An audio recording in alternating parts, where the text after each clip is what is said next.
నేను B Sailu TSUTF ఉపాధ్యాయ సంఘం సంగారెడ్డి జిల్లా ప్రధాన కార్యదర్శి. ఈరోజు బాబు జగ్జీవన్ రామ్ 117వ జయంతి సందర్భంగా జయంతి శుభాకాంక్షలు మిత్రులందరికీ, ఉపాధ్యాయులకు అందరికీ కూడా తెలియజేస్తా ఉన్నా. ఇప్పుడున్నటువంటి పరిస్థితులలో మనం సామాజిక న్యాయం అనేటటువంటిది కొనసాగుతున్నటువంటి క్రమంలో ఈరోజు సామాజిక న్యాయం జరగడం లేదనేటటువంటిది చాలా స్పష్టంగా మనకు కనబడతా ఉన్నది. అందుకని ఒకటే డిమాండ్ చేస్తూ ఉన్నాం. ఈరోజు సామాజిక న్యాయాన్ని ముందుకు తీసుకుపోతున్నటువంటి క్రమంలో ఈరోజున్న కేంద్ర రాష్ట్ర ప్రభుత్వాలు తమ వంతు పాత్ర పోషించడం లేదు. సామాజిక న్యాయం కోసం గట్టిగా ఇప్పటి వరకు ఉన్నటువంటి ఏవైతే చట్టాలు ఉన్నాయో ఆ చట్టాలని తప్పకుండా అమలు చేయాల్సినటువంటి అవసరం ఉన్నది. ఆ చట్టాలు అమలు జరిగినప్పుడు మాత్రమే సామాజిక న్యాయం జరుగుతుందని చెప్పి ఈ సందర్భంగా కోరుతా ఉన్నాం. అదేవిధంగా ఎస్సీ ఎస్టీ సప్లాన్కి సంబంధించినటువంటి నిధులని ఎప్పటికప్పుడు ప్రతి సంవత్సరం ప్రతి ఇయర్ లోపల ఖర్చు పెట్టడం లేదు.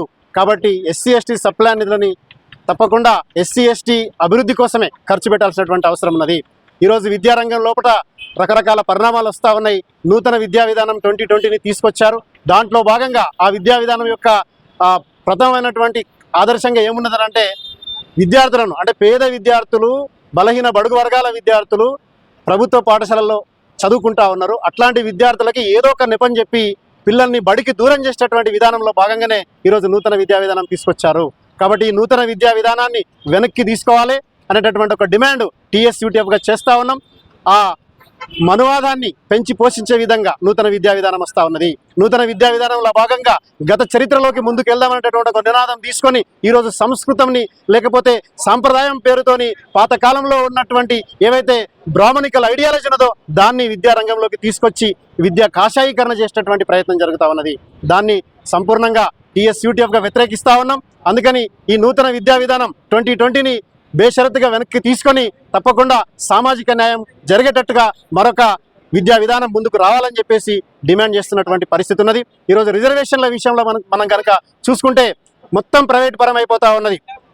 కేంద్ర ప్రభుత్వం కానీ రాష్ట్ర ప్రభుత్వం కానీ కూడా వలుక్కొని ఈరోజు ప్రైవేట్ రంగాన్ని పెంచి పోషిస్తూ ఉన్నారు. అన్ని రంగాలు ప్రైవేట్ పరం అయిపోతున్న తర్వాత రిజర్వేషన్ అమలు అనేటటువంటి సమస్యనే లేకుండా అయిపోతూ ఉన్నది. అందుకని ఒకటే డిమాండ్ చేస్తూ ఉన్నాం, ఈరోజు ప్రైవేట్ రంగంలో కూడా రిజర్వేషన్స్ ఉండాలి.